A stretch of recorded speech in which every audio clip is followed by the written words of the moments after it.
Is your practice tired of wrestling with insurance denials, deciphering EOBs, and watching your revenue slip through the cracks? You are not alone. Welcome to The Claim Game, the podcast designed to cut through the confusion and provide you with the best practices for revenue cycle management success. We are Jeremy and Kathryn Zug, and we've been with people just like you in the trenches. Each week, we'll break down complex billing processes, share real-world solutions from practices like yours, and ask questions of the game makers and changers of healthcare so you can take control of your revenue. Let's turn those claim denials into deposits and help you return to focusing on patient care. It's time to win the claim game.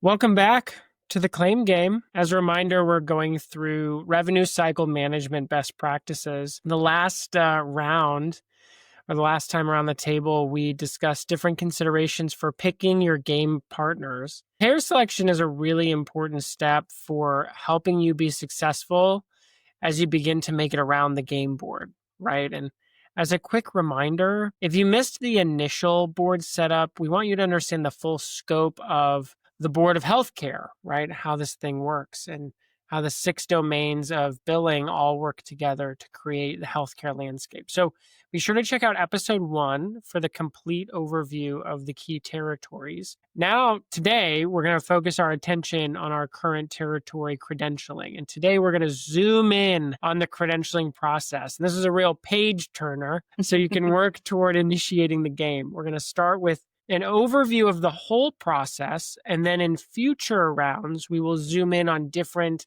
elements of the process. So get ready to analyze its unique challenges and discover the optimal moves to conquer the credentialing process. Before we jump into the nitty-gritty, it's worth considering who will handle your practice's credentialing. You essentially have 2 paths, DIY, which stands for do it yourself, in case you did not know, or you can outsource to a specialized service. This choice completely depends on your resources, expertise, your capacity for stress, and the complexity of your needs. Yeah, and when we say DIY, this does not mean that you, as the practice owner, need to be the one doing the keystrokes every time you add an insurance company or a provider to your practice. Rather, this could just mean that you have someone directly on your staff that handles this with an internal, repeatable process. Right. So you might be asking yourself at this point, what are the pros and cons of these options? It's a very good question, listeners, to be asking yourself. So some pros and cons of outsourcing credentialing. Now, keep in mind, we used to do credentialing, we don't anymore. And so we have a very good view of what this process entails. So one pro, the learning curve can feel steep, and you'll have someone who can hold your hand along the way with more experience, right? So that's if you outsource credentialing, you have a professional. Kathryn, what's a con of the outsourcing credentialing? Yeah, there are a few cons. I would say you have less control over the process as a whole. And sometimes being more aware of the credentialing process can help with your overall billing and revenue cycle management processes as you move forward. They can function smoother if you have a better grasp on what has happened. And then it can be really expensive. Paying per provider or per insurance panel can be pricey, and having someone do it internally as part of the normal processes can prove to be more cost effective. I mean, obviously you still have to pay that person, but if they're following a repeatable process and you are working with the same payers over and over again, ideally it would become more efficient. And so if they're more familiar with your practice setup, it might actually be more efficient in the long run to have someone doing it in-house. Yeah, and I think we need to offer one more con. And this is a function of really the industry, right? And our experience working with credentialers in this business. We've been at this for more than a decade. So we've seen a lot of credentialers come and go. We've worked with a lot of them. There are a few very high quality ones, but credentialers tend to get full quickly because there are a lot of healthcare clinicians looking to start a practice or go out on their own or build their practice and hire more and more clinicians, which is great. But credentialers get full and then they seem to fall apart. And so if you're going to outsource, we recommend going with somebody who's experienced who has volume Capacity. capacity, who has bandwidth, who has depth, and who knows your area of healthcare. So those are just some things to know so that you don't fall off the tracks. But if you can account or assume those things in the person you hire, you'll be off to the races. Yeah, and I mean, there are cons to doing it yourself as well. I'm going to start by talking about some of the pros. I think some of the primary pros of DIY would be control. You have control over the process and customization. The other thing that makes outsourcing difficult is if you aren't intimately aware of the process, you're going to be really frustrated with the lack of what feels like the lack of progress. So when we've worked with credentialers and we've done credentialing and we have bought a credentialing company and we've done a lot of things in the credentialing realm. And one of the things that was really difficult, and one of the reasons that we even had this credentialing company available, is because they could not handle the volume of questions about progress on applications. And now AI has brought us a long way in getting updates more regularly through portals. But when we owned this company, I would say it was on the front end of that kind of progress. Or back end, however you want to think about it. Yeah. So progress looked like calling and getting updates, which you still have to do a lot of. But sometimes the answer is that there's no update. Yeah, that's right. And customers don't like that very much. No. But there's also not much you can do about it. And so one of the pros of DIY is that you get used to that and you start to learn when no progress is abnormal. Yeah, that's right. You can what Kathryn is getting at is that you can manage your expectations a lot better if you're doing this yourself or you have an internal person. Can I do the cons? I'd love to do the cons. Yeah. Yeah. Do we have another pro? Well, I was just going to say, and I already mentioned this above, but if your person that you have in-house is doing it over and over and over again, they're just going to know the application. They're going to know what needs to go where. They can just keep better track of everything. Oh, 100%. An external credentialer is not necessarily going to be as familiar with the payer as you are, because they have to do applications across all kinds of states and provider specialties and have their own lives, right? So let's do cons, right? So experience, right? If you are credentialing with a brand new insurance company to you in your practice, the credentialing company that you outsource to likely has an advantage over you just by having more experience, right? If somebody has credentialed clinicians for 10 years with the same payer over and over, let's say hundreds of providers, right? They know the process. They know the phone numbers to call. They know the portals. They know where I hesitate to use this analogy, but they know where the bodies are buried, right? And so you don't want to fall into some of those graves that somebody has already fallen into a bunch of times. So they might know all the reps too. Yeah, they might even know all the reps. And so, you sort of enter through the back door. Don't tell them there's a back door. Not a back door. There's no back door. There's a slick path with experience, right? That's true. All right, there's no back door. But there is a expedient, efficient way to do that. Yeah. So the conversation is really pitting control and customization against experience and cost, right? Yeah, essentially. So let's say I am a clinician and I decide to outsource. It's good to understand the process, right? Yes. Okay. I would say this is kind of how I feel about everything in business ownership, but you really should understand the process even if you're not going to do it yourself. Yeah. So Kathryn, let's say you're talking to me, the clinician that doesn't know much. Can you walk me through the process a bit? Yeah. Let's look at the typical journey. The credentialing process can really be broken down into 6 core stages. We're going to walk through each one, keeping in mind that this is the credentialing process from the perspective of the provider or the practice owner. The payer, the payer has completely different categories for this, which we're going to review more in round 8 with Kathy Gilbert. She's going to talk about credentialing from the perspective of the payer. So I have an image here that should be on the screen, and you can access this in the show notes. But these are the 6 stages of credentialing. The first is information gathering, which is quite robust. The second is application completion and really submission. The third is application follow-up. The fourth is contract finalization. The fifth is start date establishment. And then finally, stage 6 is manage and review. So let's take a deeper dive, and yet not a deep dive, because we will do a deeper dive later. But let's talk about stage 1 information gathering. This is arguably the most intensive phase, but getting it right sets you up for success. So it involves collecting comprehensive details about both your practice and then any individual providers that are going to be added to your practice contracts. So first, let's talk about practice information. You'll need a lot of different information to establish your practice. A lot. Yeah, it is really typical to use platforms like CAQH to gather this information because it is accessed by many insurance companies to view all of your necessary practice information.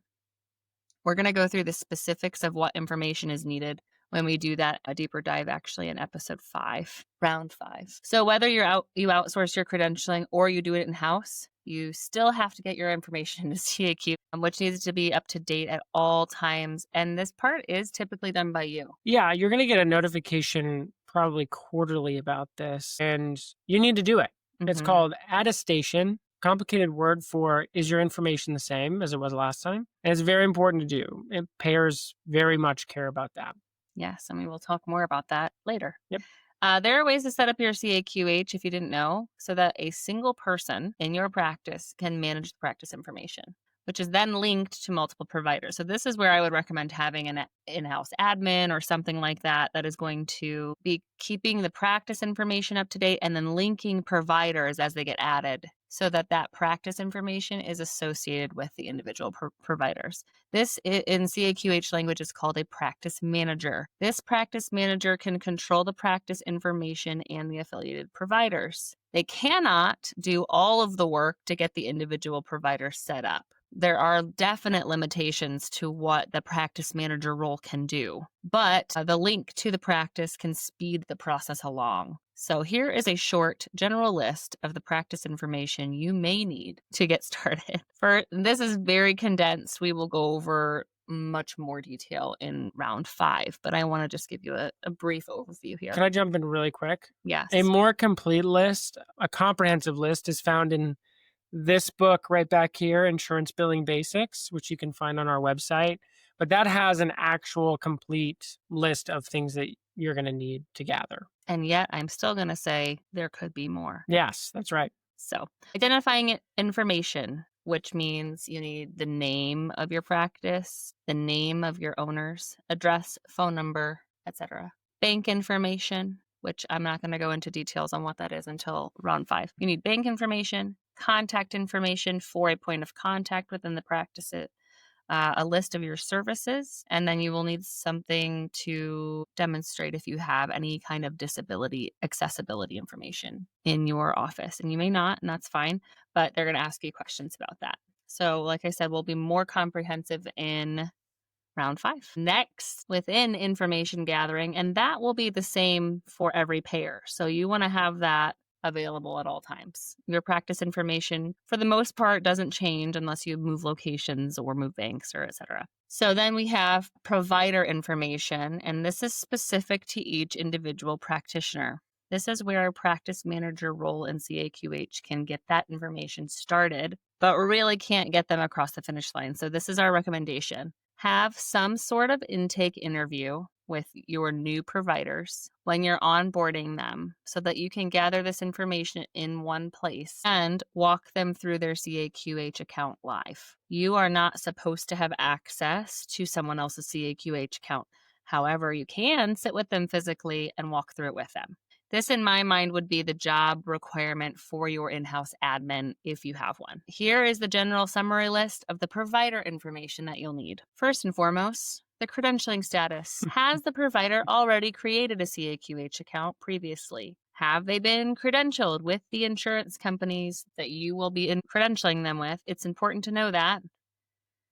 And how they were credentialed previously or currently, because that determines how you need to be credentialed now. Again, we're not going to go into this in great detail until episode 5, but tune in for that. It is very, very, very important for you to know how someone is credentialed before you credential them again. So then you will need Again, identifying information. So what is their name, legal name, NPI, things like that. Education, including certifications, professional references, services that provider is going to render, coverage in case of absence, criminal and civil history, patient limitations, which means patients that you don't feel comfortable seeing, or some of the descriptions or exclusions that you'd like to include. Exclusions to include. Yeah, there you go. And then treatment modalities. Yeah, that's a lot of information, right? And so if you're listening to Kathryn and you need to get up and go get a cup of coffee, definitely go do that. I know that it's a lot. And again, this is not a page turner, but this is information that you really need. And it's the bedrock of your application. So be as detailed as you can. Mm-hmm. So, Kathryn, that's stage one. Now you've done stage one and sub stages. Does this bring us to stage two, or do we still have more to go over in stage one? That's it. Just provider information. Oh, great. And practice information. Yeah, wonderful. So stage two now is application completion and submission. So once you've gathered all the necessary documents and information, This episode was brought to you by the Hourglass Learning Hub.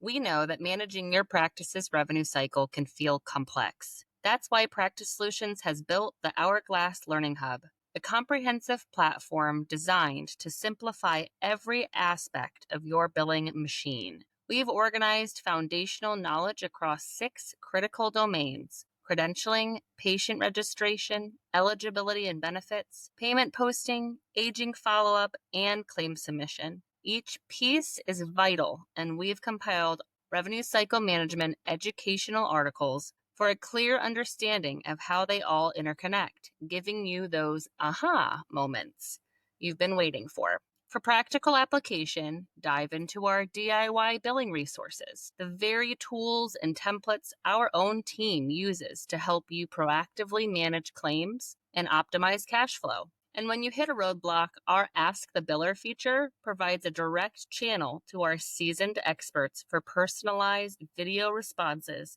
to your gnarly billing questions. If you're ready to take decisive control of your practice's financial health, explore the Hourglass Learning Hub today. Become a member of the Hourglass Learning Hub to access these awesome resources. For the Claim Game listeners only, we are offering 15% off the annual membership, which means you can have access to all these resources today for only $425 for the year.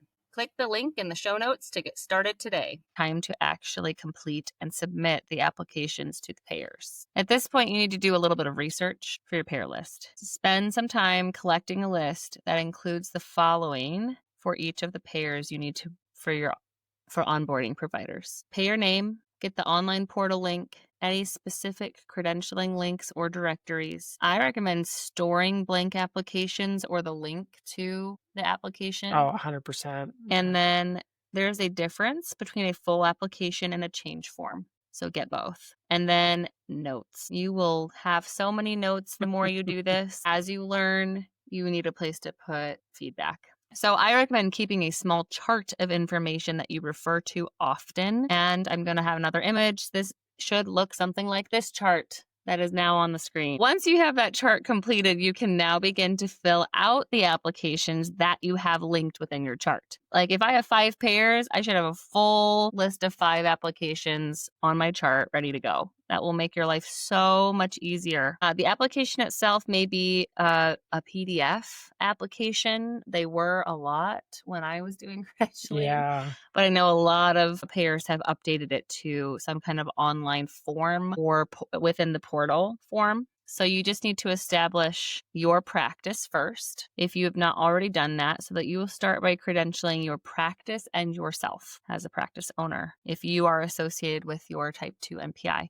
We recommend doing this with a Type 2 practice NPI and an organization tax ID. That's how you establish your practice. And then you will be established as the first provider within the practice using your Type 1 NPI. The practice and the first provider are established at the same time. The application completion process involves filling out online forms or paper applications meticulously. You have got to spend so much time paying attention to detail, making sure that everything matches your supporting documentation, which should mean, if you have a middle initial in your driver's license, you have a middle initial on the application. You don't want anything to hang you up, so make sure everything matches. you'll be using all the information that was collected in stage 1, which is why Jeremy said, don't cut corners. Oh, and, Don't and cut corners. this is where you're going to get tempted to outsource. Kathryn said the magic word meticulous, and a lot of you have already said, where do I look for another credential or a credentialing company, right? Yeah.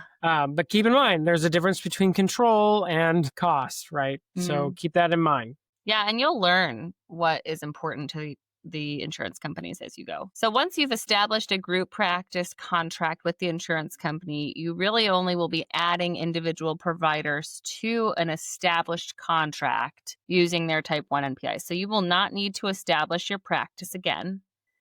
You just need to add providers. So again, that might be a different form. That's right. It might be an abbreviated form. Oh. Yeah, and there's a small clarification here. Some insurance companies require 2 or more clinicians within a practice to establish a group. So if that's the case, hire, right? Get 2 or 3 clinicians in your group and then establish your type 2. Or you just have to start by credentialing as an individual, and then you can change as you add more providers. And I don't think that the process switching from individual to group is as long. Typically because you're already established. They don't have to do all the background checking and things that's that they would have. So Kathryn, is there a different or an abbreviated route within the application to add a provider to a pre-existing contract instead of establishing an entirely new contract? Yes, I think you typically will have at least a slightly abbreviated application. I don't know that you'll be using it, again, a different form altogether. But if you don't know what the difference is, call your provider rep to get that information before filling out the entire application, because it might actually slow down the process if you fill out the wrong form. Right. So that makes a lot of sense. And you just submit from there and wait? Yes. This next up is crucial, an often ongoing step. Stage 3, application follow-up. If you are able to obtain information from your provider rep regarding a typical timeline for credentialing, that would be an excellent thing to note in your payer list chart under the notes as a guiding principle. Because like I said, I think the most frustrating part about credentialing is waiting. Yeah, and waiting is not passive in this case. It's a very active process. Well, it can be. And I think if you have the guiding principle where they tell you, this phase typically takes 2 weeks, this phase typically takes 6 weeks, if you have that to go off of, then that will kind of guide your follow-up. So our general recommendation is don't just submit and forget. Use a credentialing application follow-up log of some kind to track your follow-up activity. For each application, record the insurance company, the provider name, the status, the initial submission date, and put a follow-up date on that chart so that you have some guiding principle of when to next look, and then keep notes. This log will help you track progress, note when an application is approved and the finalized date, or if it's denied. So consistent follow-up is key to identifying and resolving any issues promptly. So what do we recommend for a follow-up cadence? It's really a good question, and I get asked this a lot. And there's some slight nuance to my answer based on my previous experience. But first and foremost, you always want to confirm that the application has been received and is processing. I would do this 3 to 5 business days after the submission. If you are submitting an online application and the application window gives you a record of submission or like a confirmation or a confirmation number, take a screenshot of that, save the confirmation number on your log, and still call within 3 to 5 business days to confirm with a human that they see it on file. While you are on the phone confirming, ask them a couple of additional questions. Here's what I would ask. 1, how long do we think we will need to wait for processing to be completed? Which I know I mentioned above, but do it again. And 2, how will we be notified if there is an issue or a denial of the application, and how soon? So what I mean by how soon is how quickly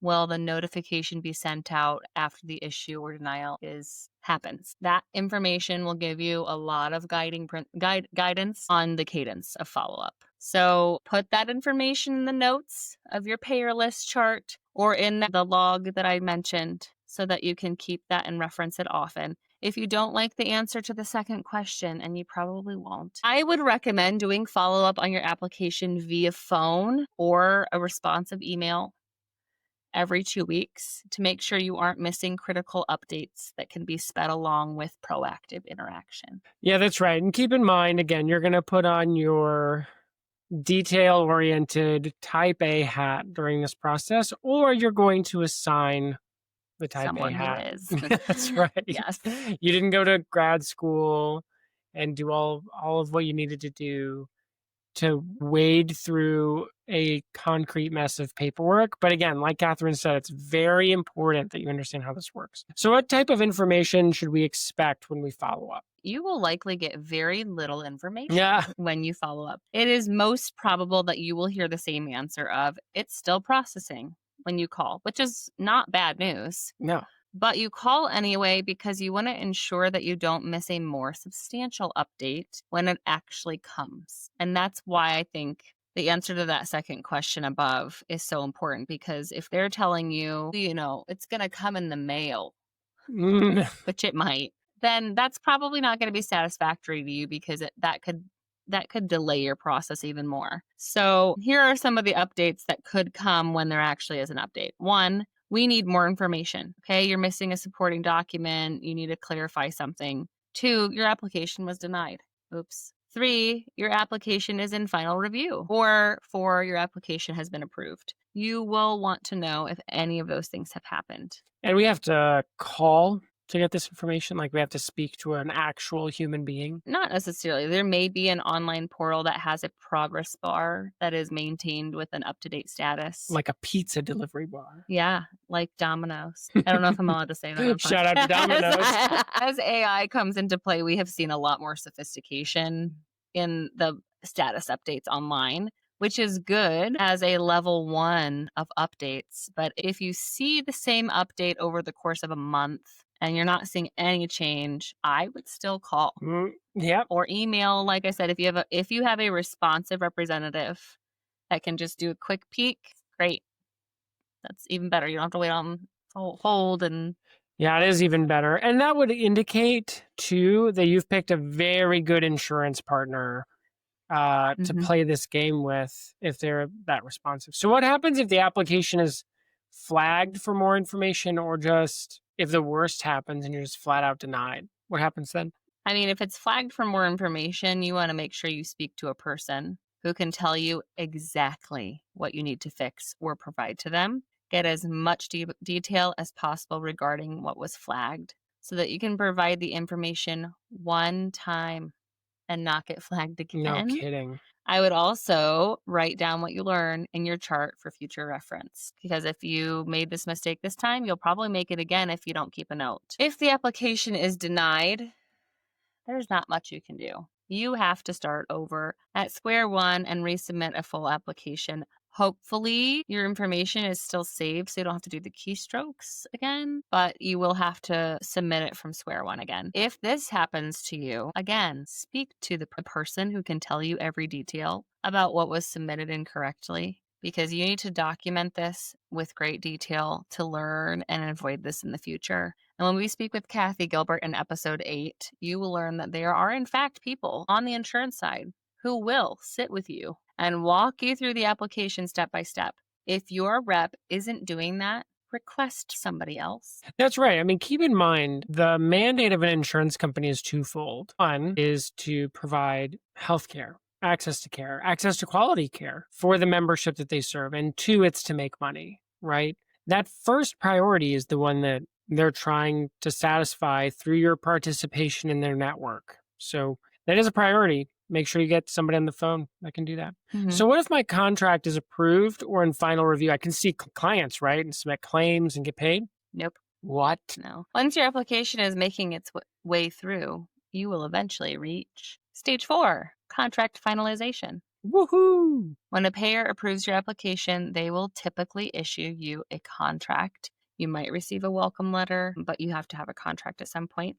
And it is vital to review this document carefully. Yeah, as in get an attorney, perhaps, to review it. So what should we be reviewing? What are some of the clauses that we should? We're not attorneys, right? We can't provide legal advice, but what are some of the terms you would be reviewing? Yeah, we're going to go over this in greater detail in round 7. So I'm just going to give you the categories of things that we recommend reviewing. Here are the key areas to scrutinize. 1, your responsibilities. Make sure you know what you're saying you will do. 2, the insurance company's responsibilities. 3, the term and termination clauses. 4, compensation details. Do not sign something if you've not seen a fee schedule. You can request one if it was not included with the contract. Yeah. 5, timely filing requirements. How quickly do you need to submit claims? 6, what is the procedure for submitting claims? And 7, any specific credentialing identifiers. So you just need to verify your own information. Is your NPI, tax ID address, taxonomy code all accurate? Because if you sign it and then you submit claims differently than what's on the contract, they won't process properly. Don't pass go. Don't collect $200 or more. Yeah. So this is the time to negotiate. So ask questions and make requests. Once you're satisfied and any negotiations are complete, the contract can be finalized by providing a signature, which leads directly to stage 5. Yay! Establish start date. It's really important that I mention that if you don't have signing your contract does not mean that you're in network right away. So the contract will specify an effective date, or you'll work with the payer to establish one. This is the date from which you are officially in network and can begin seeing patients. The contract is not your proof of in-network status. Your start date is. Amazing. So we're done at this point. Yes, we're done at this point. No, what is the 6th stage? The process doesn't really end. So it's kind of a unfair thing that it's in a timeline when it really is a circle. It slows down and you can take a step back from such close micromanagement.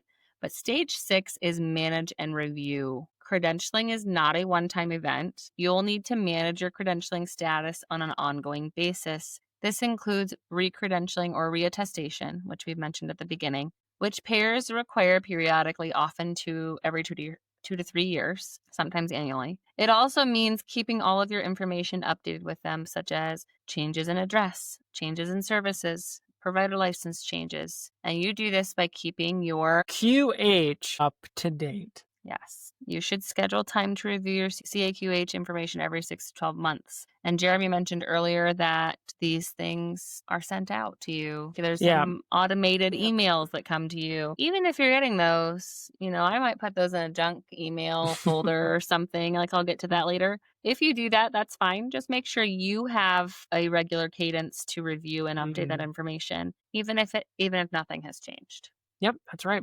So that's all then. Yes, as long as you read the contract and flag the review date so you can make sure that your contract is maintained, because they will probably include their network status review date in their contract terms. It is also a good time to review the terms and make sure that they're still favorable to you. That's right. So there you have it. A comprehensive overview of the credentialing process from initial information gathering to ongoing management. This is a really detailed and lengthy process. But by understanding each stage and staying as organized as you can humanly manage, you can navigate it successfully. Because we're doing an overview of the process this episode, we do not have a case study card for this round, but be sure to listen to the next round where we review a case study card that shows how poorly application submission can go without a plan. The process doesn't really end, it slows down, and you can take a step back and